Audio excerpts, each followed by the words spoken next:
ఈ నెల 22వ తేదీన జరగనున్న వైజాగ్ జర్నలిస్ట్ ఫోరం ఎన్నికల్లో అధ్యక్ష స్థానానికి పోటీ చేస్తున్న తనకు ఒక్క అవకాశం ఇచ్చి గెలిపించాలని సీనియర్ జర్నలిస్ట్ ఎంఆర్ఎన్ వర్మ కోరారు. తనను గెలిపిస్తే అత్యంత పారదర్శక పాలన అందిస్తానని హామీ ఇచ్చారు.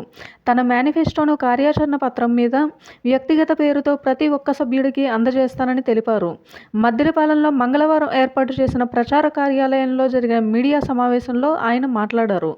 జర్నలిస్టుల సమస్యల పరిష్కారానికి చిత్తశుద్ధితో పనిచేస్తానని, 60 ఏళ్లు పైబడిన పేద జర్నలిస్టులందరికీ పెన్షన్ వచ్చేలా కృషి చేస్తానని హామీ ఇచ్చారు.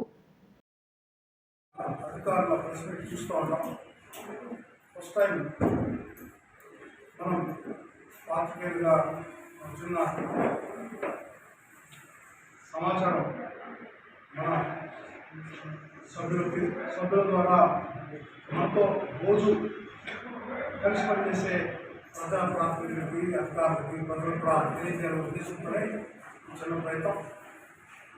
కారణాలు ఏదేమైనా కాలం తర్వాత ప్రజలకు చెల్లించుకోవడం గురించి జరుగుతుంది.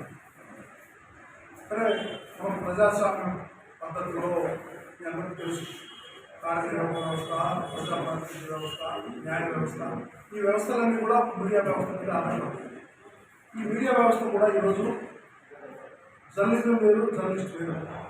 జర్నలిజం కొన్ని అధికార పార్టీలో, కొన్ని జర్నలిజం ప్రతిపక్ష పార్టీలో, ఇలా రాజకీయాల చుట్టే జర్నలిజం ఉన్న సందర్భాల్లో ఈ జర్నలిజం కోసం కీలకమైన శోధన శక్తిగా పనిచేసే పాత్రికేయుడు దళితుడు.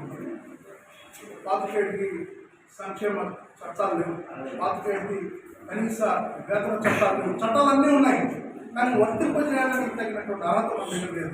ఇలాంటి సందర్భంలో భారతదేశంలోనే ఎక్కడా లేని విధంగా వైజాగ్ జర్నలిస్ట్ ఫోరం, అది ప్రింట్ మీడియానా, ఎలక్ట్రానిక్ మీడియానా, కెమెరామెనా, ఫోటోగ్రాఫరా, వెబ్గా, ఇవన్నీ కాకుండా అందరూ కలిపి ఒక్క గొడుగు కింద ఉన్నటువంటి సంఘం ఏదైనా ఉంటే వైజాగ్. దాని పెద్ద చరిత్ర ఉంది, స్వతంత్ర సంస్థ. మనకు ఒక పక్క యజమాన్యాల యొక్క ఇబ్బందులు, మనకు వచ్చేటువంటి ఆర్థిక ఇబ్బందులు, లేదా ప్రొఫెషనల్ స్కిల్స్, వీటన్నిటిని పెంచుకోవడానికి వైజాగ్ జర్నలిస్ట్ ఫోరమే పెద్ద ప్లాట్ఫామ్, వేదిక. అలాంటి వేదికలో ఈరోజు పారదర్శకత కొరవడి, జవాబుదారీతనం లేకుండా పోవడంతో మనందరూ ధర్నాలు చేస్తున్నాం, రాష్ట్రం చేస్తున్నాం, కేసులు అన్నీ అయినప్పటికీ న్యాయం జరగనప్పటికీ ఎన్నికలు మనం కోరుకోలేదు. కానీ ఈ ఎన్నికల్లో గెలిచి ఏదో ఒక సమస్యలన్నీ పరిష్కరించాలనే ఉద్దేశంతోనే ఈ ముందుకు అభ్యర్థి వచ్చారు. 35 సంవత్సరాల పాత్రికేయుడిగా నా ప్రయాణం, అనేక జర్నలిస్ట్ సంఘాల్లో, అనేక సేవా కార్యక్రమాల్లో పనిచేసిన వాడిని, ముఖ్యంగా సామాజిక బాధ్యతతో ఉన్నటువంటి వాడిని. ఒక అవకాశం ఇవ్వాల్సిందిగా అధ్యక్ష స్థానంలో సీరియల్ నెంబర్ 3 నాకు ఓటు వేసిన మీ అందరి ద్వారా కోరుతున్నాను. నా గెలుపు ద్వారా వైజాగ్లో ఉన్నటువంటి జర్నలిస్టులను కూడా తలెత్తుకొని కాలు రెక్కరేసుకునే పనులు చేస్తాను తప్ప తలదించుకుని పనిచేయను. ఈ పదవులు అడ్డం పెట్టుకొని నామినేటెడ్ పదవులో రాజకీయ పేరులో చేయను దాకా చేయను. ముఖ్యంగా ఈ పదవి ద్వారా సరే ఏదేమైనా మీ అందరూ తెలుసు, మాటలుగా చేతలు మాట్లాడాలి. అందుకనే మీ అందరి తరఫున ప్రతి సభ్యుడికి స్టాంప్ పేపర్లో నేనేం చేస్తానో చేసి అప్డేట్ పంచుకున్నాను. 520 మందికి ఇచ్చి నేను ఓటు అడుగుతాను. 2 సంవత్సరాలు ఖచ్చితంగా ఎన్నికలు నిర్వహిస్తాను.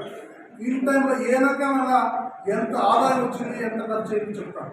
సభ్యత్వానికి సంబంధించి కూడా మొత్తం ప్రక్రియ కంప్లీట్ చేసి నాకు సభ్యత్వం లేదు అనే విధంగా బాధ లేకుండా చేస్తాను. ఎవ్రీ మంత్ సభ్యత్వం డ్రైవ్ జరగాల్సిందే.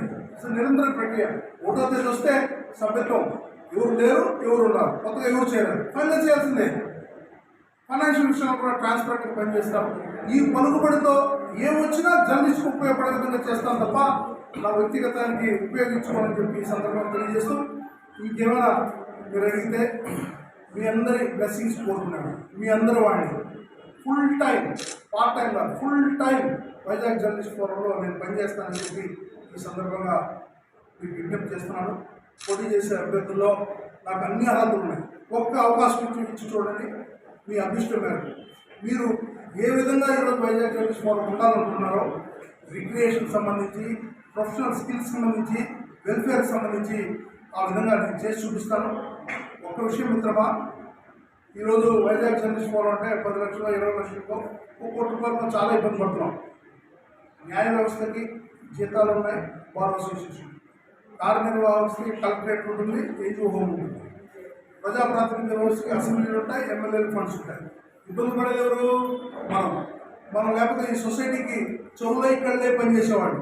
మనందరూ కలిసి ఉంటే కార్పొరేట్ సోషల్ రెస్పాన్సిబిలిటీ కింద పోర్ట్ అవ్వచ్చు, స్టీల్ ప్లాంట్ అవ్వచ్చు, ఏదైతే 18 పరిశ్రమలు కేంద్ర రాష్ట్ర ప్రభుత్వం ఉన్నాయో వాటన్నిటినీ కోఆపరేట్ చేసి వాటన్నిటి ద్వారా కోట్ల రూపాయలతో మన జర్నలిస్టులకు కావాల్సిన వెల్ఫేర్ చేయడానికి ఎలాంటి ఇబ్బంది లేదు.